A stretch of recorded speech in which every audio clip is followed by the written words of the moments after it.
اوكي. فيسبوك، تيك توك. اوكي.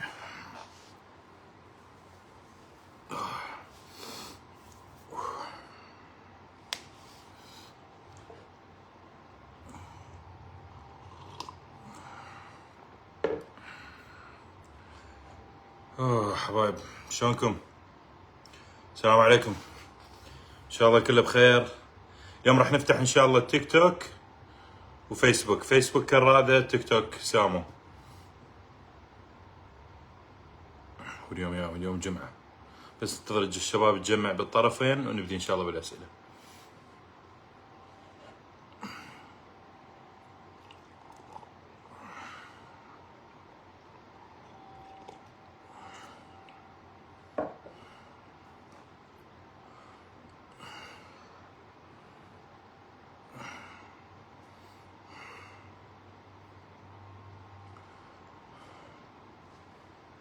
حمود حبيبي، شلون القلب؟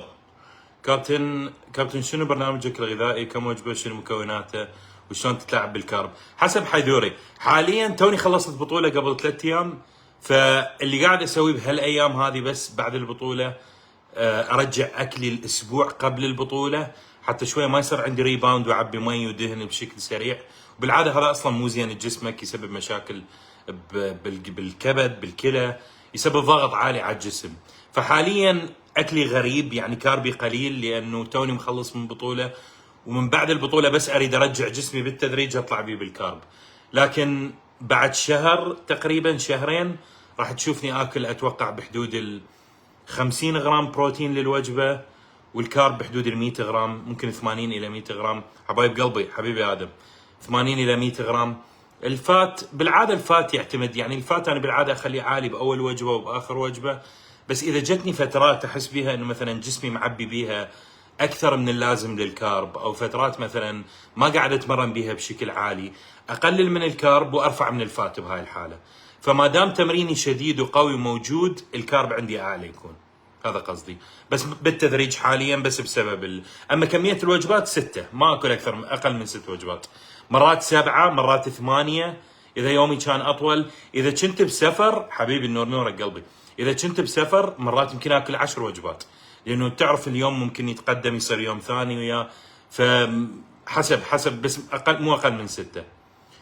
الابهر مصيبه هو المشكله انه انت تحتاج بالعاده اشياء تتعلق بتمارين استطاله، الميديسن بول، هاي الطوبه مو الميديسن بول، استابيليتي بول، اللي تكون هاي الطوبه مثل صغيرونه تحطها جوا ورا ظهرك وتدعبلها على ظهرك. لهذا هاي اشياء المفروض اخصائي علاج طبيعي يتحكم بيها، لانه راح تشيك وياه بشكل مستمر لحد ما تفك، لحد ما تقل او تشتغل حول الالم. يعني كابتن نصيحه، عضلات البطن، عضلات البطن دايت وكارديو، عضلات البطن دايت وكارديو. تمارين البطن ما نسويها حتى نطلع عضلات البطن، تمارين البطن نسويها حتى نتعلم الاستابيليتي او الثبات بالجسم. وهاي النقطه اللي الناس دائما تضيع وقت بيها، تقعد تسوي بيها جهد عالي من دون اي فائده. تمارين عضلات البطن دايت وكارديو. هل تمارين البطن مهمه 100%، مره بالاسبوع مرتين بالاسبوع، حتى تضمن هذا الاستابيليتي والثبات وقوه الكور، قوه الجزء اللي يتوسط بطنك. يعني انت مثل واحد اللي عنده بنايه، اذا البنايه ما بيها اللب الاساس منها يكون قوي ومشدود، راح تطيح البنايه. ولهذا اللي ما عنده كور قوي بالعاده تلاقي مشاكل الظهر تصير عنده. واغلب المبتدئين تشوفهم تصير عندهم مشاكل ظهر لما يتمرنون ديد ليفت، سكوات، تمارين مثل هذه. السبب بيه انه بطنهم مو قويه، بطنهم عضله البطن نفسها مو قويه. كابتن سامو، هل اكو تمارين ضاغطه وساحبه مثل ما يقول جانتي؟ اي طبعا 100%، صحيح 100%. بوش وبول. اخذ شويه اسئله من التيك توك شباب. احنا اليوم تركيز على الفيسبوك للامانه شباب، بس انا فاتح على التيك توك وياه لانه اعرف كميه الاسئله هناك ما تكون عاليه بالعاده، فحتى شويه راح ينخزن البث. ابو شاب راح ينخزن البث. نعم. كابتن كارديو صباحي نصف ساعه صباحي، وبعد التمرين 20 دقيقه للتنشيف يكفي. ممتاز، جيد، كميه جيده. بس الكارديو بالعاده يعتمد اوكي انا ايش قد قاعد اكل وش قد معدل الحرق اليومي مالي وش قد اضيف عليه كارديو. فانت ممكن 20 دقيقه باليوم تكون كافيه كبدايه للامانه. لكن تتحكم باكلك وتتاكد انه الكميه بعد جيده. يعني انا ما افضل ان الشخص ياكل 5000 سعره ويروح يحرق 1000 او 1500 منها بكارديو. افضل انه تاكل 3500 وتحرق مثلا 300 بالكارديو، تكون بوضع جدا ممتاز. فانت 100% هاي الكميه كافيه، بس تاكد بس انه الاكل محسوب ومضبوط بحيث اكو نزول بالوزن مستمر. كابتن جسمي حلو من فوق بس يبلش يخزن دهون من مؤخره. طبيعي اغلب الناس جسمه يخزن الدهون بالمؤخره او باسفل الجسم بشكل عام. مكان خزن للدهون مو اكثر ولا اقل، يعني تخلص من الدهون حالك من حال الشخص اللي عنده دهون باعلى جسمه. انت حاليا اذا جسمك بدا يعبي دهن اكثر راح يبدا يعبي ويطلع الجزء العلوي من الجسم، لا اكثر ولا اقل. فيعني بس مراحل الدهن بالعاده بالجسم، اماكن اكثر اماكن اقل يعبي بيها. حل مشكله الخواصر كوتش. قلب ادم نفس المبدا، الخواصر بالعاده تجي من دهون اعلى، فدهون بالعاده تكون حول الخواصر نفسها، فلا تعاملها معامله اي شغله ثانيه غير انها دهون اكثر. فتاكد انه انت حمود عفوا بحاله خليه يركز يا معود. فشو اسمه ادري والله. حسوني موجود، حسوني سيجي بعد شويه، سيجي بعد شويه، حسوني يجي يرتب الصفحه دائما. بس شو اسمه بالنسبه للخواصر 100% تتعلق بالدايت. يعني زيد من الكارديو، تاكد انه الوزن مالتك بنزول، تاكد انه الوزن بنزول. يعني انت المفروض كل اسبوع انا اشيك على الميزان اشوف انه اكو تقريبا باوند نزل وزني. حبيبي مشكور قلبي. هاي بالعاده طريقه تاكد بها انه انت بمرحله التنشيف. مستحيل ما راح توصل للرقم تنشف منه، مستحيل. معناها ما قاعد تنشف كافي، ما قاعد تنزل كافي. فاذا قاعد تعتمد على شغله غير الوزن انصحك تعدل الحساب، خليه على الوزن واعتمد على النص كيلو اللي هو الباوند بالاسبوع. 100% تخلص منها 7000%. خليني بس تشيك على الفيسبوك. حبيبي حجور والله موجود، والله كلامك صحيح والله. بس والله بسفر عالي من مكان لمكان، بطولات من مكان. بصراحة من شهر 3 لحد هاللحظة شباب ما اظن نايم نومه واحده كامله والله العظيم. بس الحمد لله حاليا بدت يعني اظن قبل يومين نمت لي تقريبا 7 ساعات، اللي هو كان يوم عظيم. فالحمد لله. بس الحمد لله الواحد يتعلم ويستفاد وقاعد نطور بعقلنا وجسمنا وكل شغله. فانفعكم بها شباب، دائما ما ارجع لكم بمعلومات افضل.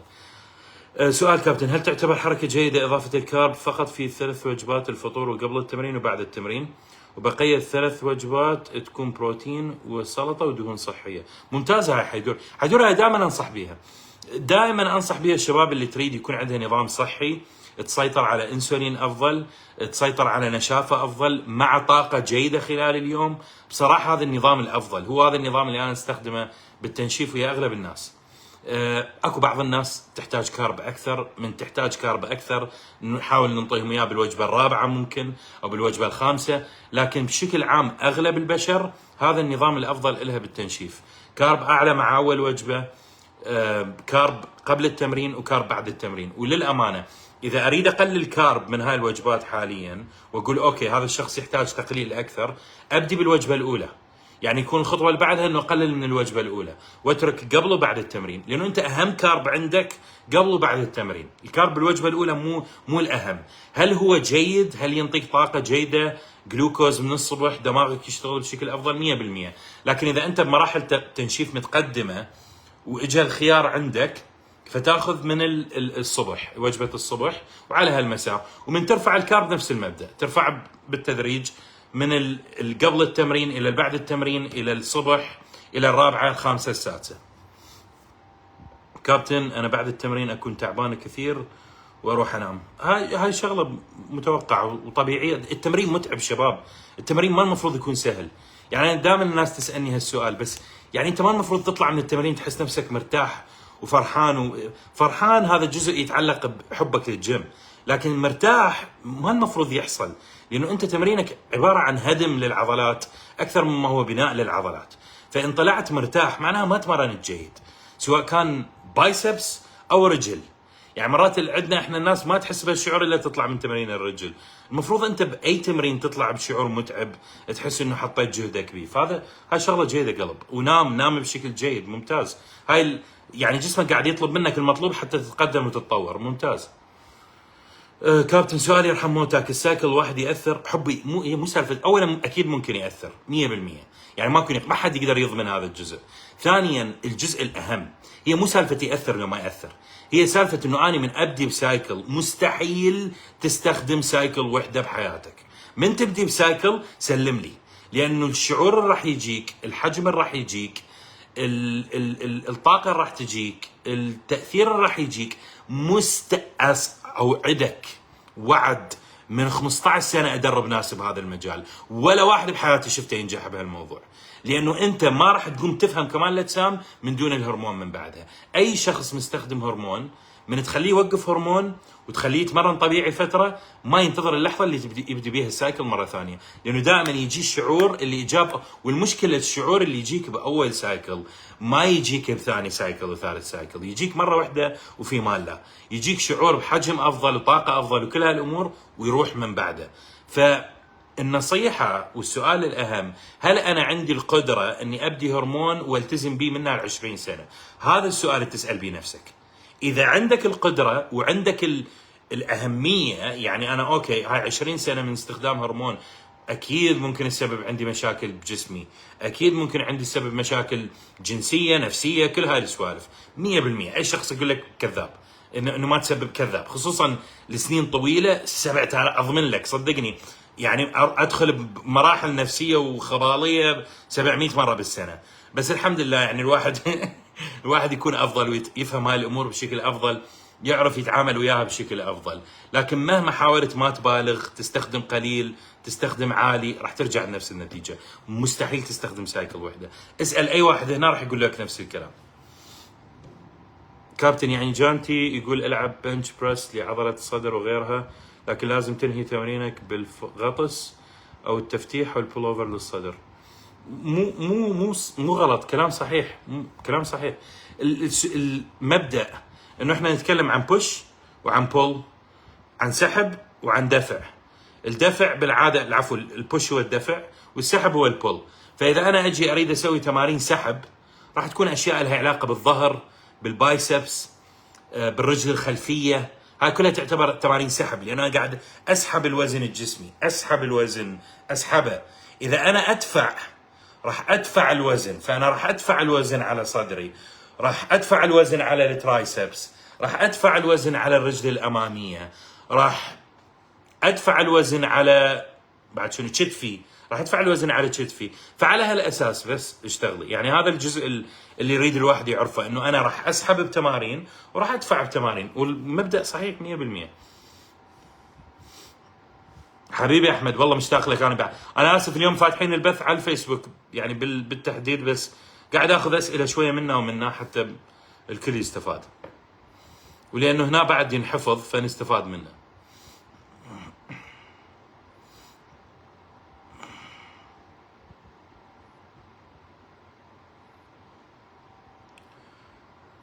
انحراف الحوض وتقوس اسفل الظهر هم يرجع مستقيم لو لا؟ علاوي صعب اقول لك هذا الموضوع، بس يعني بالعاده نعم. طبعا يحتاج براكتس، مو طبيعي براكتس خلال اليوم. ممكن تحتاج هذا اللي يصير مثل شو يسموه، مثل فيست، مثل جاكيت، مو جاكيت، فاهم قصدي، مثل تلبسه يصمموا لك اياه على هيكل جسمك، ويجبرك على وضعيه معينه. بالعاده هاي شغله تتعلق بتعويدك خلال اليوم بشكل اكبر، يعني تعويدك على حركاتك، تعويدك على استقامه جسمك، طريقه مشيك، طريقه حملك للاغراض. مع مرور الوقت اكيد تسبب تحسن 100% ان شاء الله. يعني انا شايف حالات جدا سيئه تحسنت، فيعني انا متاكد ان شاء الله تتحسن، بس طبعا تلتزم بالمطلوب منك، عمليه مو سهله.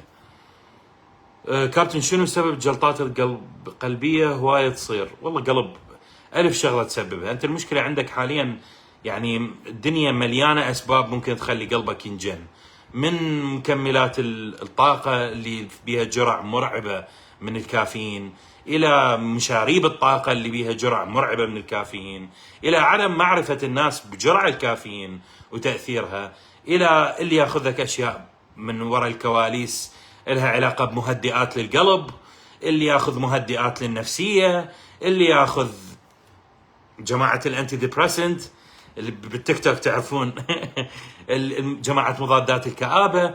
هاي الامور كلها بصراحه تلعب بالنفس بشكل مرعب، وتلعب بنبض القلب بشكل مرعب.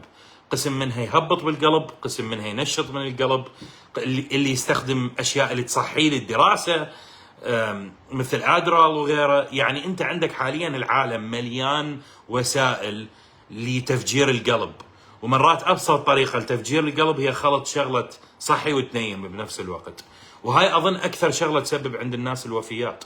ولهذا تشوف اكثر الناس اللي تموت بعمر صغير هم الممثلين او المخرجين والسبب به انه هو يشرب منه ويسوي كوكايين منه وياخذ حبايه النوم منه. فمع الاسف الواحد يقولها، بس هذا واقع الحال بالدنيا، هذا اكبر مسبب للجلطات. وطبعا هاي من ناخذها الاعلى ليفل، بس انت ابسط طريقه ممكن الناس المتهوره اللي هذا اللي يشيل لك السكوب مال البري ورك اوت وياخذ منه 3 4 والطاقه المفرطه والمدري منه. يعني هاي انت بكل سكوب عندك 200 300 ملغ جرام كافيين، سكوبين من هذا ممكن تذبحك. انت قاعد تاخذ 5 6. يعني المشكله الناس ما تعرف بالمصايب اللي تسويها، يا المصيبه السوداء. الناس تتوقع انه هاي الامور يعني سباعيه او بطوله او كذا. ابدا ابدا، انت قمه البعد عن هالموضوع. هاي شغله جدا مخيفه. اوكي، خلوني اخذ كم سؤال من التيك توك. بس اخر سؤال هنا، الافضل دفعتين فشل عضلي ام 4 دفعات؟ حسب قولك، لكن الافضل اعتمادا على مستواك. اذا كنت متقدم، جلسه او جلستين فشل عضلي بنت كلب تكون افضل شغله لك. اذا كنت مبتدئ، لا، 4 جلسات ممكن تكون افضل. وحتى لو ما وصلت الفشل العضلي بيها لا زالت تكون افضل، لانه انت هدفك فوليوم تريننج، التمرين على العدات الاكثر او الجهد الاكثر. حبيبي حيدوري. اوكي شباب، خلينا ناخذ اسئله هنا. اقدر اخذ كلين بترول بدون قاعه؟ عباس تقدر، بس مو حركه صح. لانه الكلين بترول بالعاده اللي يسويه يساعد على رفع نبض قلبك. فانت اذا تروح تتمرن وانت تستخدم كلين بترول، بالعاده راح تشوف تمرينك حتى لو حطيت به اقل جهد ممكن يسبب زياده بنبض القلب بشكل مرعب. فاذا تضيف هذا ويا كلين بترول بالعاده راح تشوف نتيجه افضل. يعني انت ممكن المشي اللي تسويه على التريدميل ويا الكلين بترول يتحول الى مثل واحد قاعد يركض على التريدميل. فاهم قصدي؟ فراح تزيد من الجهد، راح تزيد من الحرق. لكن اذا تستخدمه خلال اليوم بس راح يزيد عندك الهلع والقلق بشكل مرعب، ومو زين على قلبك. يعني الواحد يقول الصراحه الكلين بترول مو جيد للقلب، ما يعتبر من المواد اللي ممكن تسبب مثل العلامه بالقلب، مو جلطه بس مثل علامه بالقلب، مثل جرح بالقلب بسبب تاثيرها القوي. فمو شغله يعني ما الواحد ما يتمرن اصلا وما عنده لياقه ما المفروض يسويها. هو اصلا مخصص للربو، يعني هو دواء للربو 100%. بس قصدي انه الاستخدام له بشكل عام لحرق الدهون، اذا كان الهدف حرق الدهون ما المفروض يكون الشخص ما قاعد يتمرن، لانه ما عنده اي لياقه. يعني ما راح يرفع من نبض قلبه بشكل مو طبيعي. وبالعاده اللي يستخدمه لهذا السبب ما راح يستخدمه بالطريقه اللي يستخدمها ابو الربو، بالعاده راح يستخدمه وراح يرفع من جرعه حتى يظل يرفع من نبض قلبه، وبعدين يوقفه وبعدين يرجع يستخدمه. فيختلف تماما عن الشخص اللي مثلا يستخدمه للربو كدواء كعلاج. حبيبي حسوني، يصمت القلب، يصمت جربوه شباب. يا اكثر الناس اللي بعد ما تستخدمه تقول لك والله بب بب بب قلبي يبدي يدق مثل مجنون. اول سايكل هرمون نبدي باقل جرعه. تست، بس تست للامانه، بس تست شباب. ايام زمان هذا كان افضل سايكل تست. وقبل ايام زمان حتى ما كان عندنا ما كان اكو تست مثل حاليا متوفر، تقدر تاخذ ضربه بالاسبوع وامورك طيبه. حبيبي هادي، كانت الناس تستخدم السسبنشن اللي تضطر انها تضربها 2 3 باليوم تقريبا كل 8 ساعات حتى يظل مستقر بالجسم. فيعني حاليا الناس ما تقدر قيمه هاي المواد الممتازه الموجوده حاليا، اللي ضربه واحده بالاسبوع تقارن ب3 ضربات باليوم ايام زمان. فنفس المبدا بالضبط. انافارو تست ممكن اكيد 100%، بس المشكله بالانافار انه حاليا صعب جدا تلاقي اصلي، صعب جدا جدا. اغلب اريد اقول 95% من الانافار الموجود حاليا هو عباره عن داينابول ويا وينسترول مخلوط ويا بعض. فيسبب مشاكل اكثر من منافع. عادي اوصل 20 تكرار، انا مبتدئ. حيدوري تقدر 100%، بس يعني رينج عالي. اذا الهدف هايبرتروفي، يعني اطور من عضلاتي واقلل من دهوني، 8 الى 12 جدا ممتاز. رقم بين الاثنين جدا ممتاز. لا، الضربه حسب النوع. يعني اذا انا مثلا استخدم انثيت كل 5 ايام، كل 5 ايام تكون الضربه ممتازه. اذا استخدم سيبينيت بالعاده كل 6 ايام، يعتمد على النوع. بس بشكل عام المبدا انه تكون ضربه اسبوعيا. شباب، اسبوعيا مو دائما معناها كل 7 ايام بكمال الاجسام. اسبوعيا مرات معناها كل 8 ايام، مرات معناها كل 5 ايام. بكمال الاجسام شويه الرقم يختلف. مصطفى حبيبي، انا اخذت منكم كرياتين بادي بيلدر، شنو رايك بي؟ شركه بادي بيلدر هاي الصفراء والسوداء، هاي شركه جيده. انا كنت موجود بالبوث مالتهم بدبي قبل شهر. ما مستخدمه والله ولا مره بحياتي. بس شوف، للامانه الكرياتين من المواد اللي لانها ماده خام صعب ما تكون جيده من اي شركه، لانها ماده خام. من تستخدم ماده خام، انا ليش دائما انصح الناس تشتري مواد خام، مو تشتري خليط الاشياء ما اعرف شنو هي؟ لانه الماده الخام دائما راح تكون هي الماده الخام، لا يوجد شيء ثاني وياها، لا اكثر ولا اقل. ال5 غرام هي 5 غرام. فانا متاكد امورك طيبه ان شاء الله حبيبي. حبيب قلبي، فدوى اروح لك، انت النحات حبيبي. شنو فوائد واحد يسوي عمليه الجاينو؟ اذا عنده جاينو يسويها يخلص منه. لانه بالعاده انت الجاينو عمليه ممكن تكون طريقتين. ممكن تكون اسوي العمليه واشيل، و300 ممتاز بالاسبوع، جدا ممتاز. حتى 250 ممتاز. الجاينو ممكن يكون انه انا شخص عندي بسبب جيناتي من الطفوله عبيت دهن، بعد ما عبيت دهن صار عندي جاينو. ايام اكثر الناس اللي تعبي دهن بشكل عالي بالطفوله، اللي يصير عندها انه لما الدهن يرتفع بشكل عالي، التستوستيرون يقل والاستروجين يطلع اللي هو هرمون الانوثه، فتشوف عدد التثدي يزيد. فلهذا تشوفون بالعاده السمين، اذا تشوفون شخص سمين عنده دهون، وسواء صغير بالعمر او كبير بالعمر، صوته يكون ناعم. اذا تنتبهون صوت السمين دائما يكون مثل صوت حسين الجسمي ايام زمان. الله حبيبنا استاذ حسين، على عين والراس. بس هذا قصدي، انه صوته يكون ناعم، والسبب به انه الاستروجين عندهم يرتفع بشكل اعلى، والتست يقل بشكل اقل، يعني اقل.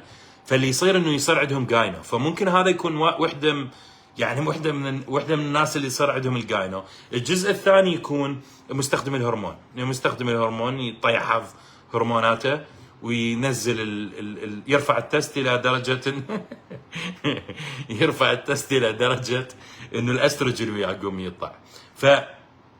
بهالحاله عمليه الجاينو ضروريه، لانه ما تقدر تخلص من الجاينو هذا اذا ما تسوي العمليه. اكو يعني شباب دائما الناس تسالني هالسؤال، اقدر اخذ حبايه حتى اخلص منه؟ حبايه اللي اذا تاخذها حتى توقف اللي قاعد يحصل.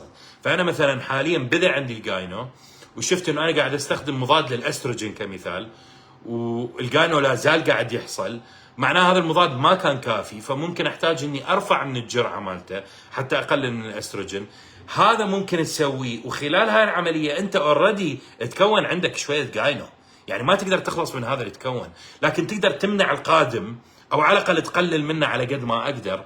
بس من انت تسوي كمال الاجسام ال5 6 7 سنين القدام، كل مره راح تصير منك وياك هاي الحركه، وتحاول توقفها وتعبي منها شويه، مع مرور الوقت راح يصير عندك كتله جاينو لازم تخلص منه. حتى تخلص منه العمليه ضروريه، والعمليه بالعاده يسويها بطريقتين، اما يشيل الجاينو ويشيل الغده اللي تسبب الجاينو، وهاي بالعاده جدا جدا جدا حبيبي محمد قلبي وروحي، هذا العاده حركه جدا بالعافيه حبيبي بالعافيه. هاي بالعاده حركه جدا ممتازه اللاعب كمال الاجسام، لانه لازم يخلص من الغده ويخلص من ابوها، لانه يعني عمليه تكون متعبه انه يرجع يسوي عمليه مره ثانيه. او اكو طريقه ثانيه انه ما يشيل الغده. هذا بالعاده الشخص اللي مثلا ممكن يكون بالحاله انه كان سمين ايام زمان وصار عنده جاينو ايام زمان ما تكون من بعدها، يريد يخلص منه. ف انطيتك قصه ما تنتهي، وموجوده على الفيسبوك كلها اذا تريد تسمعها من البدايه. حبيبي وليد، شلونك قلبي؟ ان شاء الله بخير. شنو رايك بهايدرو شركه تيمو؟ ممتاز مصطفى، انا قاعد استخدمه حاليا، انا قدامي والله. اليوم توني ماخذ 3 سكوبات قبل ما اسوي البث. كابتن حبيبي عليك، الله عليك الطريقه الصحيحه لاستخدام الكرياتين، الجرعه والاوقات. علاوي شوف، الكرياتين ميزته طبعا ايام زمان يختلف الكلام، لانه ومن عيوني مرتضى حبيبي ثواني وجايك. الكرياتين ميزته انه قبل كنا نتوقع ان ماده شغلها يكون وقتي، يعني تاخذها يشتغل مباشره بجسمك، تحس التاثير بها. بواقع الحال مع مرور الوقت دراسات طبعا اكثر ماده مسوين عنها دراسات هي الكرياتين، فحاليا نعرف انه ماده تراكميه. تراكميه معناها انه انت ممكن تاخذه باي وقت باليوم يناسبك بشكل يومي والتزم به، سواء كان قبل التمرين، بعد التمرين، الصبح، بالليل، قبل النوم، ما يفرق. بالعاده الجرعه بين 5 الى 10 غرام باليوم، ابدي ب5 ممتاز والتزم ب5 لمده جيده، لانه اغلب الناس بصراحه ما تحتاج 10 بالعاده اللاعبين اللي وزنهم يكون فوق ال100 واغلبها عضل يكون مناسب له، ف5 غرام باليوم اي وقت خلال اليوم والتزم به يوميا سواء تمرين او راحه. كابتن فدوى مختصر مفيد عن الاي اي اي. اوكي، اي اي اي هل هو مفيد لو لا؟ هذا السؤال دائما يجيني. مفيد للشخص اللي ما ياكل بروتين كافي. فاذا انت شخص عندك مثلا نقص بالبروتين لسبب ما تاكله كافي، تغذيتك قليله، مو لاعب كمال اجسام، مثلا لاعبين ملاكمه، مصارعه، ممكن يكون الاي اي جدا ممتاز. حتى اللاعبين كره قدم بين الاشواط ممكن تستخدمه، لانه هو عباره عن احماض امينيه، فاسرع طريقه ممكن جسمك ياخذ بها امينو اسيد يعالج العضلات، يسوي ريكفري، يغذي الخلايا اللي تحتاج بروتين بالجسم، فممتاز جدا. اللاعب كمال الاجسام اللي انت تاكل مثلا 6 وجبات باليوم كل وحده بها 50 غرام بروتين، بصراحه انا ما اشوف له قيمه، الا اذا كنت في فتره تنشيف والسعرات مالتك جدا محدوده لدرجه انه انت قاعد تحسب حتى سعرات البروتين بادق تفاصيلها. ممكن تكون اضافه الاي اي اي ذكيه من تكون سعراتي جدا قليله واريد اضيف شويه مصدر يحافظ على عضلاتي من دون ما اطلع برا الرينج مال السعرات بشكل عالي. اعطيتك الملخص المفيد. وطبعا هو اي اي يعني هو الاحماض الامينيه، يعني الخليط الكامل للاحماض الامينيه، والبي سي ايز بالعاده ثلاثه منهم، الاي اي اي هي الخليط كامل. كابتن ممكن تجاوب، صار كم مره اسالك الهايدرو ويفيد التنشيف؟ اكيد يفيد التنشيف قلبي، والله ما شفته احمد، انا اسف، 100% يفيد التنشيف. والايسو بعد نفس الشيء. الفكره انه بروتين ما يحتوي على كاربوفات. اريد شيء يساعدني بحرق الدهون فدوه. مرتضى، سي ال اي كارنتين افضل خليط لهالموضوع. طبعا اتاكد انه عندك مضاد مالتي فيتامين، وتاكد انه عندك زيت سمك، هاي اساسيات، بس كمكمل يساعدك بهالموضوع السي ال اي والكارنتين. شنو سبب النغزه بالكلى؟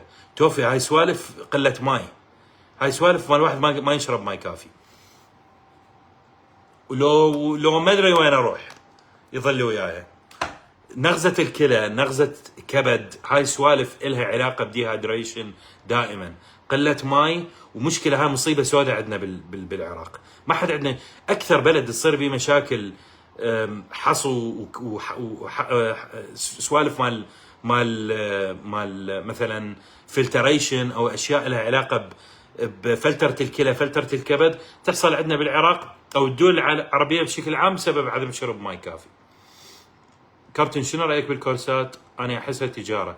ابو شاب هي كلها تجاره، هي كمان الاجسام كلها تجاره، يعني اذا انت تجيها من هالمبدا فبالك ما راح يصفى ابدا، بس انت تفكر تقول شنو اللي ينفعني.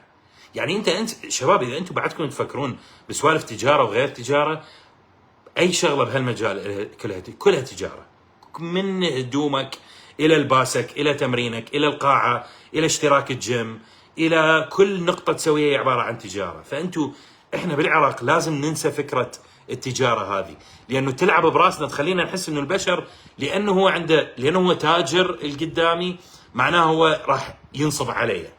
مو الكل راح ينصب عليك، انت تعرف اللي ينفعك وتعرف اللي يضرك، ومن بعدها تتحكم بهالاثنين انت. فانت اللي تتحكم بالموضوع، مو هم يتحكمون بيك. انا اعرف اللي ينفعني واعرف اللي يضرني. طبعا انا فاهم عليك انه اغلب جماعه المكملات بالتحديد والجيم بشكل عام يستغلك، فيستغل عدم معرفتك بالامور وممكن ينطيك 5 اشياء انت ما محتاجها. انا فاهم هذا الجزء 100% واموت منه ومن اكثر المعارضين له، لكن بنفس الوقت تعال لي هنا اسالني السؤال وبعدين روح اشتري. دائما اقول لك اللي لازم تعرفه، صدقني لو ما ادري منو يجي. كابتن بس اخذ شويه اسئله من التيك توك والله. كابتن سامو، اعالج اصابه عرق النساء والانزلاق واكو امل ارجع اتمرن نفس قبل وباوزان 100%. 100% 700%. ما دامك ملتزم بالخطوات المعالجه وعندك ثقه وامل ان شاء الله 100%. 100% صدقني. كابتن ادمنت على بري ورك اوت قبل التمرين وحاليا نبضات قلبي حتتفجر ونومي مخربط. ابو جاسم صح اظن راح الاسم. وقفه كامل. اللي قاعد يصير عندك شغله يسموها ادرينالين فتيك، اللي هو باختصار توصل مرحله من الارق والتعب ما تقدر تتمرن من دونه.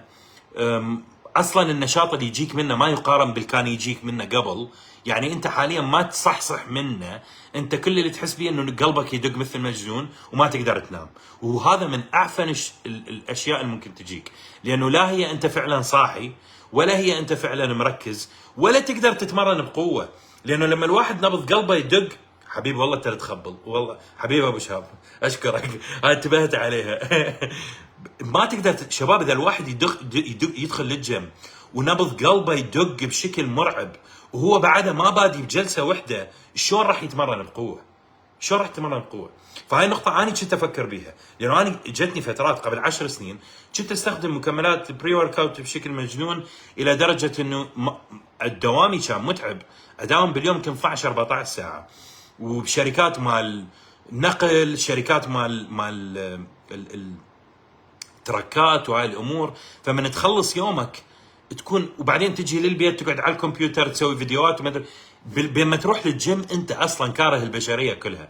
فكنت استخدم بري ورك اوت واروح استخدم بري ورك اوت وصلت مرحله اشوف على تمريني اشوف الارقام اللي قاعده ارفعها، ارقام مال حماء، ما قاعد اتمرن اصلا، ماكو تمرين، ارقامي كلها ارقام حماء. اروح اسوي لي 15 عده كذا 20 عده كذا واطلع من الجيم، مسخره مو تمرين. فبعدين اكتشفت ان المشكله انه انا قاعد ما اجهز نفسي للتمرين، بس اريد اخلص منه، ماكو بس اريد اروح اسوي التمرين وخلص.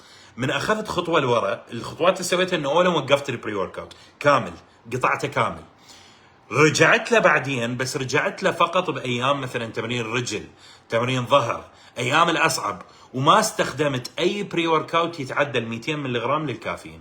هاي النقطه اللي انا انصحك بها 100%. اللي انصحك بها حاليا اخذ اوف على الاقل شهر. طبعا اول اسبوع اسبوعين حبيبي ابو شهاب، حبيبي الله يحفظك ويحميك، اول شهر راح تنصمت صمت، العفو اول اسبوع راح تنصمت صمت، راح تحس تعب خلال اليوم وارق ولعبانه نفسك من الدنيا وما بيها.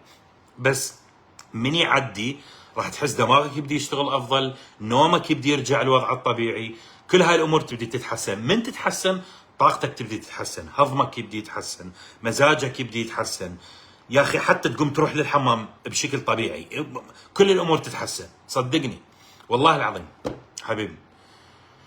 فيني اخذ NAC مع التست 100%. الNAC جدا ضروري ومهم حتى للناس اللي ما تستخدم هرمون، لانه يرفع من الجلوثين بالكبد، وهذا بالعاده يؤدي الى تنشيط الكبد بشكل افضل، تقليل الانزيمات، يحسن من شهيتك، امتصاص الاكل، ماده جدا ممتازه NAC.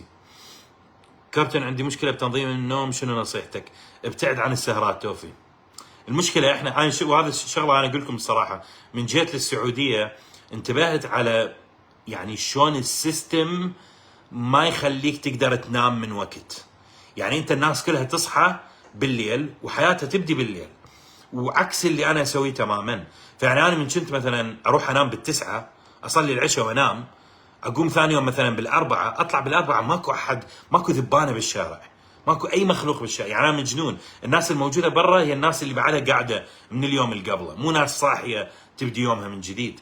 فالبيئه اللي احنا بيها بالدول العربيه بشكل عام والدول الحاره بشكل عام صعب جدا انك بيها تنام من وقت وتقوم من وقت.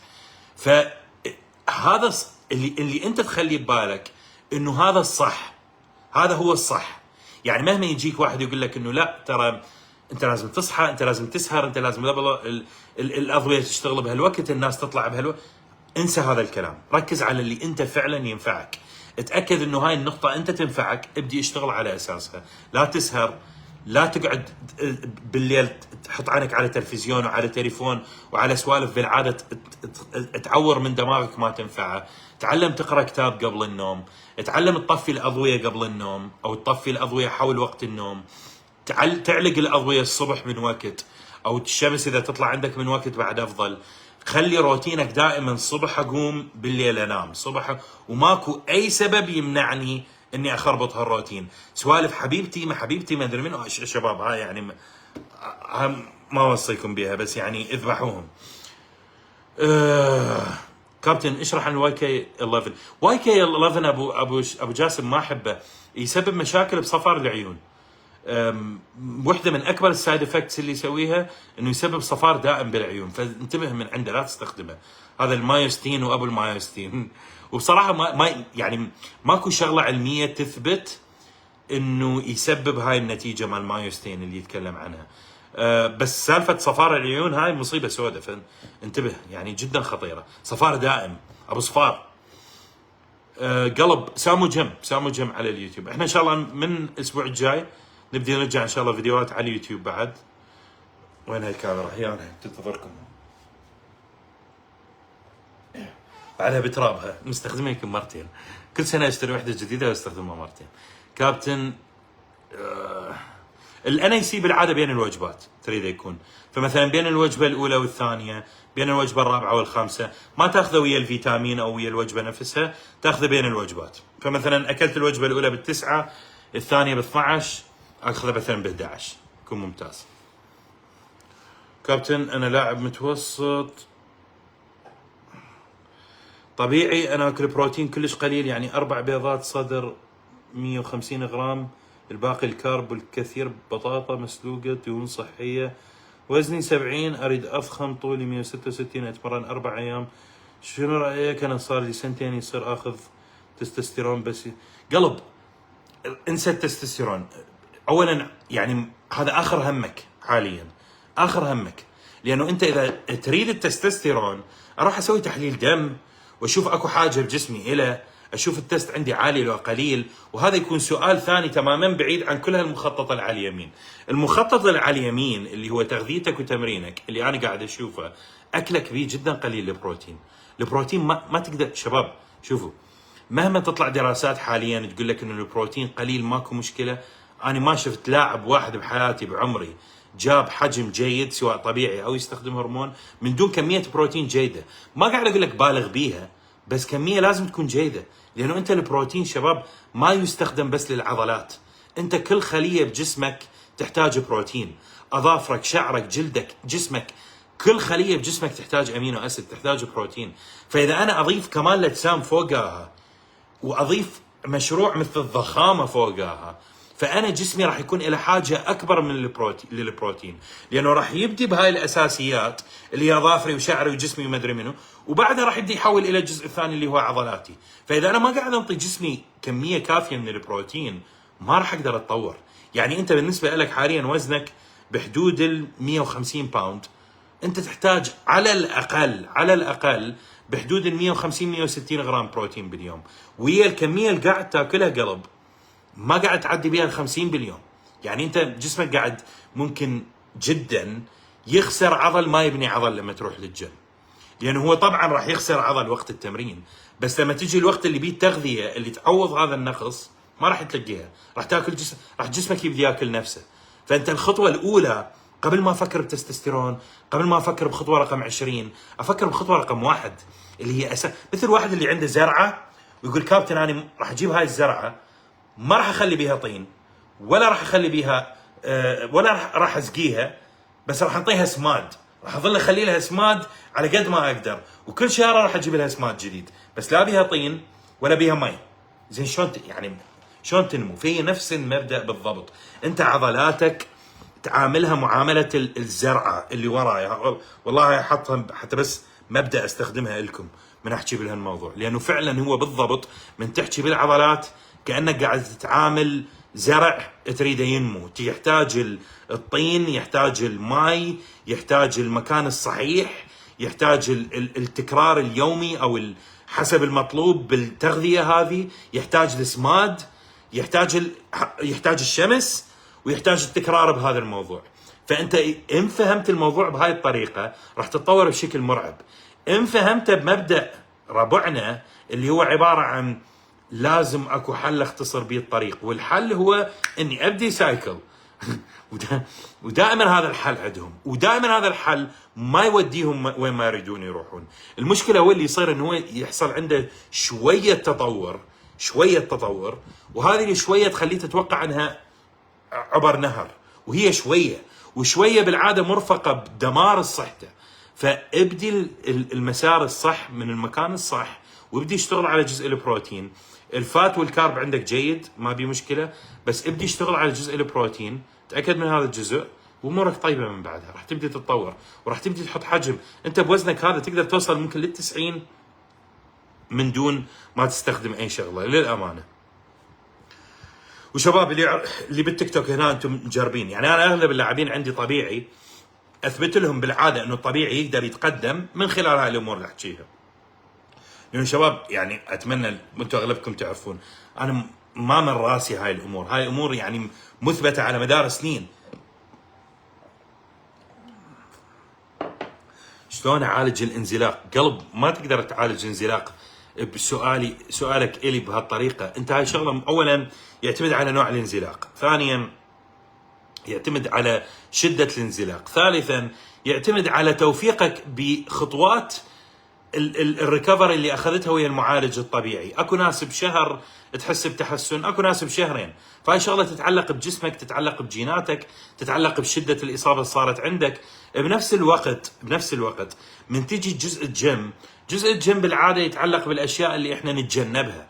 فاغلب انواع الانزلاق اعتمادا على نوعه، لانه نوعه يختلف واحد عن الثاني، اغلب انواع الانزلاق تتطلب انه انت ما تحط حمل فوق ظهرك او فوق جسمك، او يعني يعلو جسمك. فاشياء مثل السكوات، اشياء مثل الديد ليفت، الاشياء تتطلب حمل يطلع فوق الكتف بالعاده نتجنبها. لكن كعلاج حقيقي، انت اذا اشوف، اذا اقعد قدام 10 و10 عندهم انزلاق، كل واحد مخطط العلاج مالتهم راح يكون يختلف عن الثاني. ما تقدر تخليهم كلهم يستخدمون نفس السيستم. مو بهالطريقه تكون. كابتن سامو، التشققات تروح حسب فاله، حسب نوع التشققات هذه وكميتها. بالعاده اذا جديده وفريش تروح، يعني مثلا واحد من تمرين قوي ويصير عنده هنا حول الصدر هاي تروح بالعاده. لكن اذا مثلا شخص كان عنده سمنه مرعبه ونزل بالوزن والتشققات هاي جايه من جلد زايد، مرات صعب اللي ما تقدر تعبي الوزن هذا. كابتن، عن طولي 176 وزني 70، ايش تنصحني اخذ مكمل كوني اني نظامي الغذائي سيء؟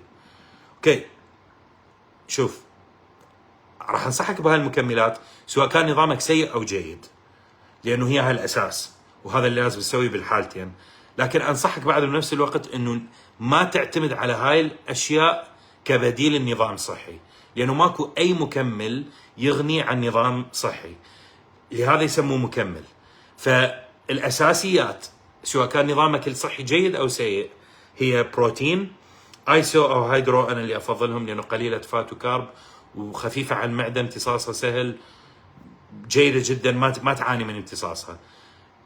مالتي فيتامين، زيت سمك، جلوتامين وكرياتين، هذول اساسيات سواء تستخدم نظام صحي او غير صحي. لكن انا نصيحتي لك انه اضبط نظامك اكلك، لانه مع وجود هاي المكملات او عدمها من دون نظام صحي نتائجك دائما راح تكون قليله، يعني انت تضيع وقت بنتائج من خلال هذا الموضوع.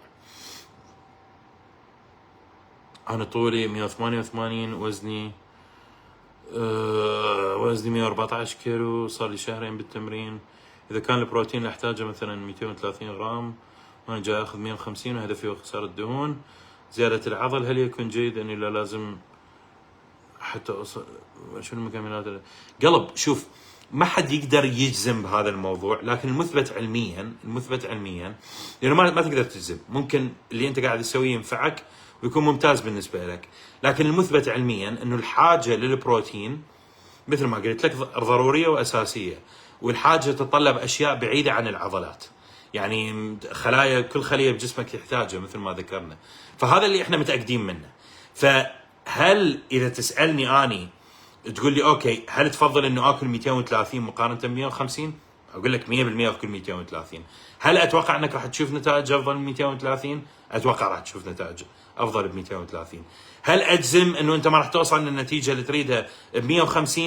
ما اقدر اقول لك هالكلام، اكون كذاب، اكون شخص قاعد يحكي بشغله وما يعرفها، لانه ما حد يقدر يعلم الغيب بهاي الامور. انت بكمال الاجسام اي مدرب يجزم بالامور ما عنده خبره كافيه بيها، لكن احنا بالعاده اللي نسويه انه نشوف اللي قدامنا، نشوف الاشياء اللي ممكن تحصل جيده، ممكن تحصل سيئه، شنو الخيار الافضل. هذا اللي يعني هاي الطريقه اللي يفكر بها المدرب الصاحي.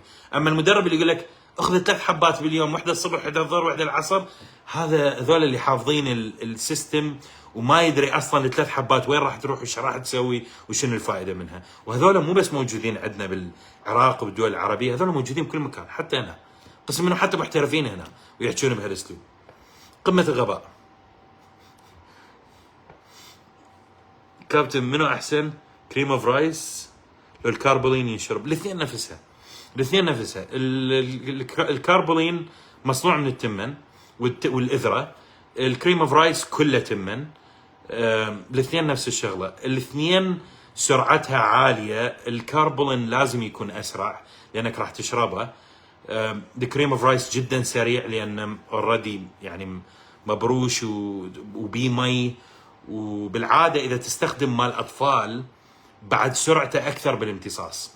يعني بالعاده سووا مره مثل التجربه، استخدموا كريم اوف رايس مال اطفال مقارنه بكريم اوف رايس عادي مقارنه بتمن، واكثر واحد سبب هبوط بالسكر سريع هو الكريم اوف رايس مال الاطفال، لانه يعني سرعه امتصاصه جدا عاليه، على انه هي نفس كميه الكاربز بالثلاث مواد وهي نفس المصدر.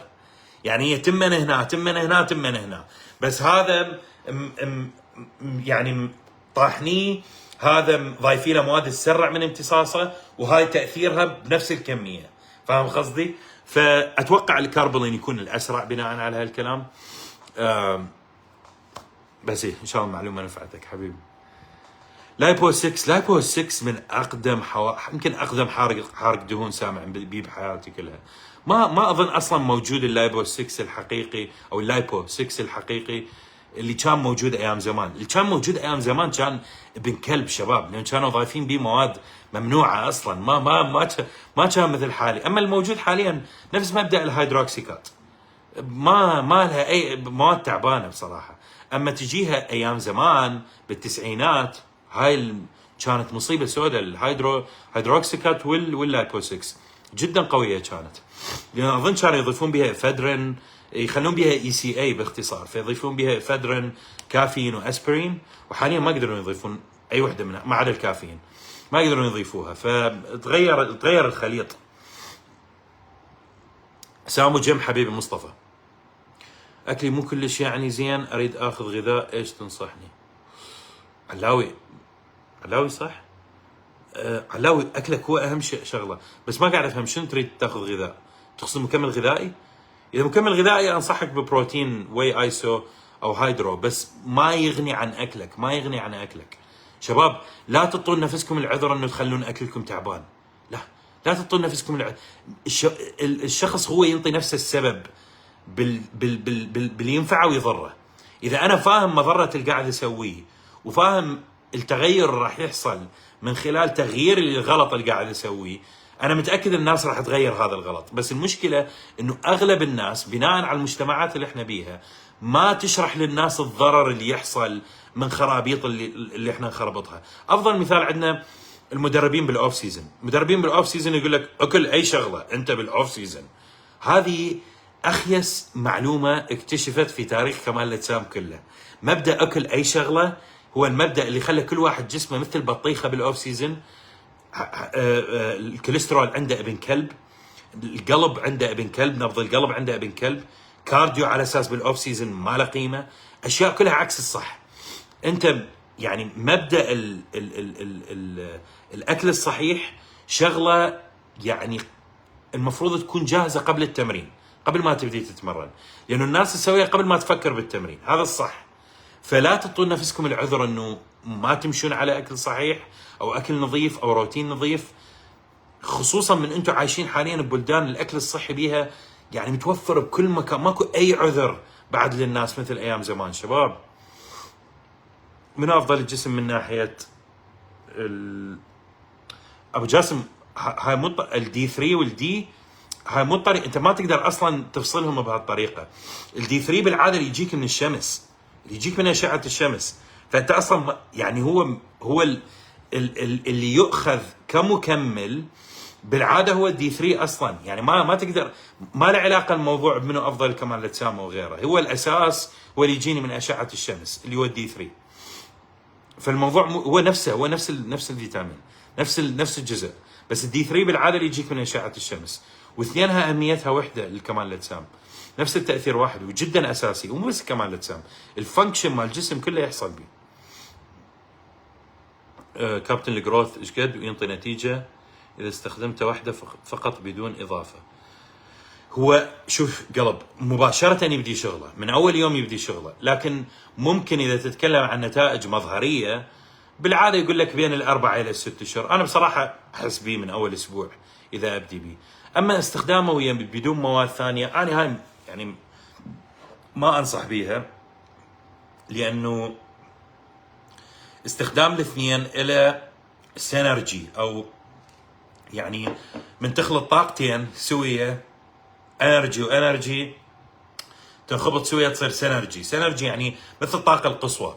والسبب انه انت الجروث بالعاده يزيد من الخلايا العضليه، اللي هو الشغله الهرمون ما يقدر يسويها، الهرمون يكبر من الخليه العضليه، فانت من تخلط الاثنين ويا اكل صحيح، طبعا تمرين صحيح، نوم جيد، وراح تصرف هاي الفلوس الجيده راح تصرفها بيه، المفروض تخلط الاثنين حتى تحصل افضل نتيجه. هل اكو ناس اخليها تستخدم بس جروث؟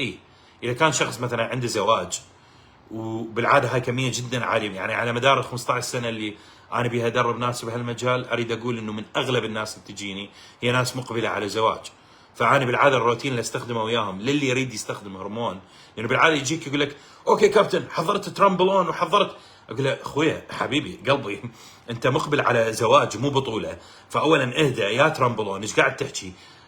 انت تريد يكون جسمك شغال من الداخل والخارج، وعقلك شغال من الداخل والخارج، ما نريد هرمونات تلعب بابو الجسم، اللي نريده شغله تخلي الجسم باقرب استقرار للطبيعي. فاذا اريد افكر بهالطريقه، الجروث وحده يكون خيار ذكي، لانه راح ينشط من الميتابوليزم، راح يحسن من امتصاص البروتين، راح يسرع من الاستشفاء، راح يسوي الامور اللي الهرمون ممكن يسويها من دون ما ياثر على ليفلات التست والاستروجين والبرولاكتين وكل هاي الامور اللي بالعاده تسبب مشاكل بالخصوبه وبالجسم بشكل عام، ممكن مشاكل لها علاقه بالانتصاب، مشاكل لها علاقه بالمزاج، كل هاي الامور تبدي تحصل. فالجروث يكون ذكي بهاي الحاله واحده، لكن الشخص مثلا بس قاعد يستخدم الحاله من دون سبب، انا اشوف مضيعه للفلوس. كابتن صار لي على الكورس 6 اشهر ما مغير، فقط تكنيكه غيره وجسمي ما زال يتطور. وهذا الصح، هذا الصح ابو جاسم. شوف كروني كولمان 15 سنه 20 سنه يتمرن نفس التمارين، اللهم ايام ياخذ، وحتى ما كان يغير التكنيك، كل اللي كان يسويه انه ياخذ فترات اوف مثل الناس.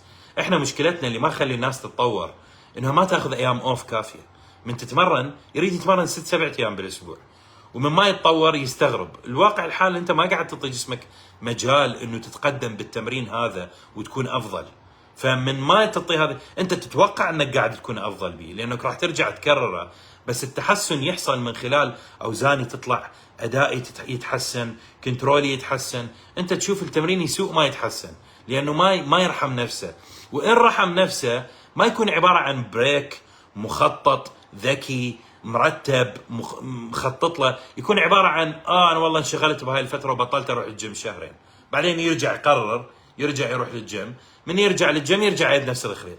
فهذا السبب اللي يخلي ربعنا يحتاج خطه جديده كل اسبوع او كل اسبوعين، لانه ماكو نظام اصلا، ماكو يعني شغله يعتمد به على الحماس، وانت بكمال الاجسام الحماس مطلوب بس الهدوء اهم، لانه من دون الهدوء ما تقدر تخطط. اذا الحماس يركبك ما راح تعرف تخطط لاي شغله، ولهذا انت تحتاج مدرب بالعاده بكمال الاجسام، خصوصا من تكون مبتدئ. لانه وشباب اسف على هذا التشبيه، بس هذا دائما اجيبه من 15 سنه يمكن قايل لكم عليه. اقول لكم لاعب كمال الاجسام مثل الثور اللي تريد تربطه، واللي يربطه بالعاده هو المدرب، وهذا الكلام ينطبق عليه قبل ما ينطبق على اي واحد منكم، بس حتى تفهمون القصد. فانت بالعاده حاجتك للمدرب مو هي لعدم معرفه المعلومات كثر ما هي لحاجتك الى شخص يقول لك يا فلان اقعد اليوم ولا تروح للجيم، وانت تكون تامن به بما فيه الكفايه انه تسمع كلامه بس. فلهذا جدا ضروري انه اللاعب والمدرب يكون عندهم ثقه، ولهذا انا عمري ما اشتغل ويا شخص اشوف انه انا ما عندي ثقه به، او اشوف انه هو ما عنده ثقه بي. اقول له من البدايه، اقول له اخويا شوف مدرب ثاني، انصحك، لانه انا مو همي انه اشتغل ويا ناس اكثر. هذا الموضوع صار لي سنين جدا طويله. انا همي انه انا القي الشخص اللي اذا اقول له روح سوي 1 2 3 يروح يسويها، ومو لانه انا اريد اتامر عليه، انا اريد انفعه. انت جاي لي مصلحه محدده، انا فاهم انه انت اذا ما راح تسمع 1 2 3 ما راح ننفع، ما راح نشتغل، ما راح نقدر نسوي اللي نريده. فحتى لا اضيع وقتك وتضيع وقتي.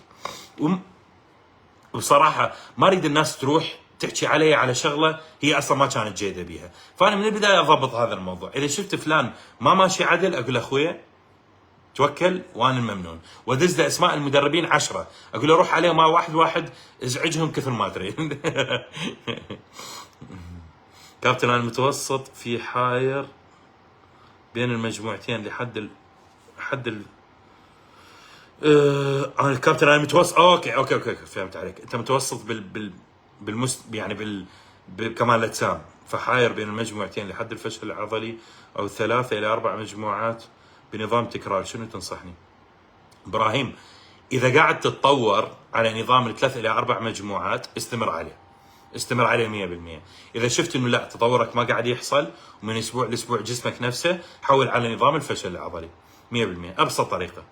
ولا تفكر بها زايد، لا تفكر بهالامور زايد، دائما طبق التمرين. يعني شوف احنا هاي قواعد نلتزم بيها، انه الشخص اذا كان مبتدئ نعم هاي المثال، اذا كان متقدم هذا المثال، لكن اذا انت بحالتك حاليا بس تمرين الفشل العضلي هذا بجلسه او جلستين يجيب لك نتيجه، انا على ابو هاي القواعد لا حتى سواها، سوي اللي يعطيك نتيجه. هاي القاعده الاساس، انه انت النظام الافضل هو دائما النظام الافضل الك، اللي يوفر النتيجه الك. الهدف دائما شباب حتى يكون عندكم هاي القاعده ثابته بالكمال الاجسام. القاعده دائما تريد تكون انه حتى اتاكد انه تمريني جيد يؤدي الى تطوري بالاداء من اسبوع لاسبوع او من اسبوعين لاسبوعين، يؤدي الى ريكفري جيد، يعني انا ما احس نفسي مكسر دائما وما عندي خلق اتمرن، ويؤدي الى تقدم بحجمي او مستواي بالعضله اللي قاعد امرنها. هاي النقاط تشخط عليها، ريكفري جيده، تحسن بالاداء، تحسن بالمستوى. اذا تاكدت منها امورك طيبه، طب كمل على هذا التمرين، لا تخرب الدنيا وتغيره. هاي النقاط الاساس، مهما كانت القواعد، مهما كانت الامور، هاي الاساس. محمود شو احكي لك على البطوله الاخيره مال فانكوفر؟ ابو ينصمت بيها والله، راح انزل فيديو عنها ان شاء الله، بس ابو ينصمت بيها والله. مع الاسف سويت غلطه ما يغلطها السبع، بس ما فكرت بيها اصلا. اقول لكم اياها بسرعه واتوكل ان شاء الله، لان خلصنا الساعه. بس اللي صار يوم قبل البطوله، طبعا انا تعرفون صار لي فتره طويله بالسعوديه، فالتوقيت عندي تغير تماما. احنا التوقيت عكس، يكون بين السعوديه والكندا عكس التوقيت. فيعني اذا انت عندك صبح احنا عندنا ليل، اذا انت عندك ليل احنا عندنا صبح. فمن جهه فانكوفر توقيتها بعد ابعد من توقيتنا. يعني اذا الصبح كان بالسعوديه هنا بالليل، اذا بالليل كان بالسعوديه فانكوفر الفجر، يعني بعد ابعد اكثر. فمن جهه فانكوفر اشوف نفسي يا اخي الوقت اللي اروح، يعني الله يعزكم، لا اغلط. ما اسمع، حظ هذا، سوالف الحظ هاي اصلا ما افهمها محمود. لا شوفوا، الحظ هاي شغله ممكن يعني ممكن الواحد يفكر بيها يقول والله حظي مو زين. هاي سوالف انا ولا بحياتي افكر بيها، ولا افكر شنو معنى حظ، ولا افهم معنى، لانه اذا افكر بهاي الطريقه ما راح اعرف اسوي خطوه بحياتي. انا على ابو الحظ، انسوا الحظ، ركزوا على شنو اللي حصل غلط، شلون ما يصير مره ثانيه، كمل اللي بعدها. اما تفكر بحظ وما حظ، ابو ينزل ما امشي بطولتين ما امشي. المهم، فالحصل انه وصلت لفانكوفر، الحمام ما قاعد اعرف ادخل، يعني حمام بتوقيت دخول الحمام الله يعزك ما قاعد اعرف ادخل. وطبعا المشكله توقيت الحمام بالعاده عند اغلب البشر يكون الصبح، فانت تروح الحمام بالعاده وراها تروح للبطوله وراها بساعتين مثلا. هذا الروتين اللي انا متعود عليه ب 30 بطوله قبلها. فقمت الصبح اليوم قبل البطوله، شفت نفسي بوقت البطوله ما قاعد ادخل للحمام، فقلت اوكي هاي مو خوش شغله، لانه باكر وقت البطوله راح يجي اذا ما قدرت تدخل الحمام راح ابتلي على موتايه. فاللي سويته اخذت حبايه لاكسيتيف ملين مال بطن. طبعا هذه اخذها بالعاده اذا كنت مثلا بسفر لو شغله بطني ما مرتاحه، وتمشي البطن والامور طيبه. المشكله وهاي الغلطه انا مسويها ب 2016 بطوله كندا 2016 بادمنتون، انه هاي الحبوب تتطلب ماي حتى البطن تمشي، فبالعاده تسحب مي من الانتستاينز وتدفعها بالبطن حتى البطن يعني الاخراج يحصل الله يعزكم. فالمشكله انت بيوم البطوله ما قاعد تشرب مي لانه المي قليل، فانت من يوم قبل البطوله قاطع المي. فقمت يوم البطوله، طبعا هذا الكلام الساعه 7:30 الصبح، البطوله الساعه 9 الصبح. قمت الوجع اللي ببطني واصل مرحله انه اني انسيو مثلا بوزنج او بطوله، ما قاعد اعرف اخلي ظهري مستقيم، يعني ظهري كان مايل اللي قدام ولازم بطني، وبطني منفوخه كان اكو بطل مي ببطني. وجع يعني يوصل من يعني مراحل الالم انه اكو دمعه بعيني قاعد اشوفها موجوده، واظل اريد اشوف شنو اللي اسوي. اتصلت على زوجتي، هذا حكي قبل شباب قبل يمكن 7 ايام. اتصلت على زوجتي قلت لها راح نسحب من البطوله. قالت شنو مجنون، احنا قاعدين كلنا قدام التلفزيون نتفرج، امك هنا، بيبيتك هنا، عائلتك كلها هنا. قلت لها ما عندي حل ثاني، ما قاعد اعرف امشي، مو يعني انسي موضوع البطوله كلها، ما قاعد اعرف امشي، ما قاعد اعرف امشي. ف الكلام هذا الساعه 7:30 الصبح، بطوله بالتسعة، عندي ساعه ونص احل بها هاي المشكله. شلون حليتها؟ هي ما حليتها، بس يعني احسن ما قدرت اسوي، شربت لترين مي، لانه هذه الشغله يعني انا طبعا بديت اشرب شويه شويه، مو مثلا قلت اوكي احتاج لترين مي، انا بس بديت اشرب شويه شويه مي، وبالتدريج لحد ما بديت اسمع بطني تقرقر او تتحرك، حتى اعرف انه اوكي اكو حركه بالمعده، هاي الحبايه بدات تسوي مفعولها. ف بديت اشرب مي شويه شويه، ساعه 8:30 كملت اللتر الثاني، ظل لي نص ساعه على الستيج، بحيث اني من يعني بحياتي ما صار بي هذا الموقف، وما اعرف شلون اتحكم به، لانه يعني قلت الطريقه الوحيده حاليا اللي تنفع اني اكون في قمه الهدوء، كانه الدنيا تحترق ورايا وانا قاعد امشي واموري طيبه. فالمهم رحت للبطوله، كنت باك ستيج، وبطني طبعا وجع ابن كلب، بس بدت بطني تتحرك، يعني قاعد اقدر احس اكو اشياء ببطني، اكو المي قاعد يتحرك ببطني. المشكله حتى اكل ماكو يطلع من بطني، هي هاي السالفه الاتعس، انه الاكل كان جدا قليل اخر يومين، ماكو اصلا اكل يطلع، فوق يعني فوق الوجع وجع ثاني. المهم رحت على الستيج، واضح جدا على وجهي انه كنت تعبان وعندي مشكله، لانه يعني على قول زوجتي تقول لي لو الناس ما تعرفك تقول هذا متكبر، بس لانه يعرفون اللي انت مريت به مكان اعتيادي. فما تحسن وضعي يمكن لحد الساعه 3 الظهر. فبالفاينلز من رجعت شكلي كان مختلف تماما، يعني مثل الصبح والليل، خرافي بصراحه. بالفاينلز حتى انا انصدمت من شكلي، ما كنت متوقع انه جيد بهالشكل، لانه ما شفته لحد ثاني يوم من شفت الصور قلت اوه، واحسن ب1000 مره من كنت متوقع. بس المشكله انت التحكيم كله يحصل الصبح، وحصل التحكيم الصبح. والمشكله اللي بصراحه اللي قهرتني الاكثر، وما احب احكي بهالامور لان كل واحد نصيبه بذاك اليوم، الشخص اللي غلبني انا قبل اسبوعين بتورنتو غلبته، قبل اسبوعين بعد هو من غلبني يعني الفرح اللي بوجهه، لانه انت تتخيل من واحد يجي ورا اسبوع، ترى مو سهله بكمال الاجسام انه تيجي تغلب واحد غلبك قبل اسبوعين بعد اسبوعين، يعني بالعاده تعتبر شغله صعبه. فمن غلبني الفرحه بوجه، انا فرحت له والله ما قدرت، ما قلت له يومك ونصيبك. رجعت للبيت قلت نحله على بليز حبايه الزق. بس مو بس هاي، شوف عدم التوفيق هاي شغله بيد الله، هاي يعني شغله ربك يتحكم بها. بس مثلا حاليا كمدرب بالنسبه لي هاي المعلومات انفع بها بلد صدقني، لانه هاي المعلومات ما حد راح يعطيكم اياها، ما حد راح يجي يقول لكم اخذت حبايه ما خلتني اروح الحمام اليوم اللي قبله، ثاني يوم رحت للبطوله وبطني قامت تنصمت ابو ابوها. ما حد راح يقول لك هالكلام. بالعاده الناس راح تقول لك لا الحكم والله الحكم كان يبوعني بنظره، اني لو الحكم عاد التحكيم بالليل كان الامور كلها صارت افضل، والله اني ربك ما موفقني بهذا السبب اني راح اعتزل كمال الاجسام لعبه مو زينه. هذول مثل الهبش.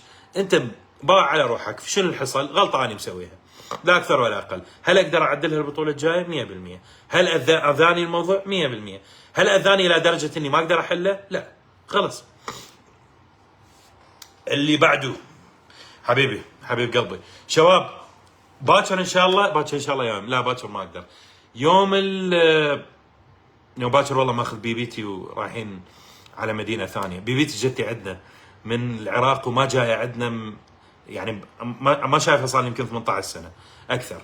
فالجدول مالتها هالويكند ان شاء الله، بس بعد هالويكند ارجع للبث ان شاء الله، نرجع للبث اليومي على التيك توك ونرجع لسوالفنا، وافتح وياكم شباب همين هنا وهنا، ولا حيدوري نتعلم. شوف هاي الامور جدا يعني هاي الامور اللي انا اطيح بيها اذا اجي اسوي فيديو وانفع الناس بيها، تعرفون كم واحد ينتفع منها؟ ممكن مو بس هذه، انت هاي ممكن تسبب عندك، يعني للامانه الواحد اللي يقول هاي ممكن تسبب عندك مشاكل بتكلب، لانه انت هاي الحبوب مال الاخراج بالتحديد تتحكم بالعاده بالالكترولايتس، يعني تلعب بكميات البوتاسيوم والصوديوم وتخلصك من مينرالز معادن. فانت اذا شخص قاعد يلعب مثلا مدررات وياه ممكن تموتك. فيعني هالمعلومات ممكن انا ابتلي على موتاي بيها، بس اذا بعدني عايش واقدر اقول لكم ليش المفروض ما تسوون هيك، واقول لكم اياها بسبب يعني ماكو اكثر منه مقنع اللي انا مريت بيه بصراحه، هذا الشعور يريحني انا همين، لانه هاي معلومات ما حد، لهذا كمال الاجسام ما تقدر تتعلم منها كل شغله اذا ما تكون عايش الدور بيها بخطوه بخطوه، بزينها وبشينها وبسنينها. وب 2016 صارت وياي نفس الحركه بالضبط، بس اللي صار وياي انه استخدامي لهاي الحبوب كان على مدار 3 ايام. المدرب اللي كان عندي انطاني اياها على مدار 3 ايام، وهاي الطريقه الصحيحه، الطريقه اللي هاني رامبود استخدمها وياه هو، بس الفرق انه هو اخر يوم ما اخذها، انا اخر يوم اخذتها وانصمت ابو ابويا بها. فالواحد يتعلم. اشوفكم ان شاء الله شباب. سوري دوخت راسكم بهالسالفه، بس قلت اقول لكم اللي صار ويانا. يعني بصراحه موضوع صمت، بس الواحد يتعلم ونستفاد ونصير احسن. ان شاء الله انتم بالف خير، واشوفكم ان شاء الله على التيك توك، على الفيسبوك قريب نسوي اسئله واجوبه وبوساتي وقبلاتي، وعاش من شافكم، وان شاء الله يومكم خير ونراكم قريبا. السلام عليكم.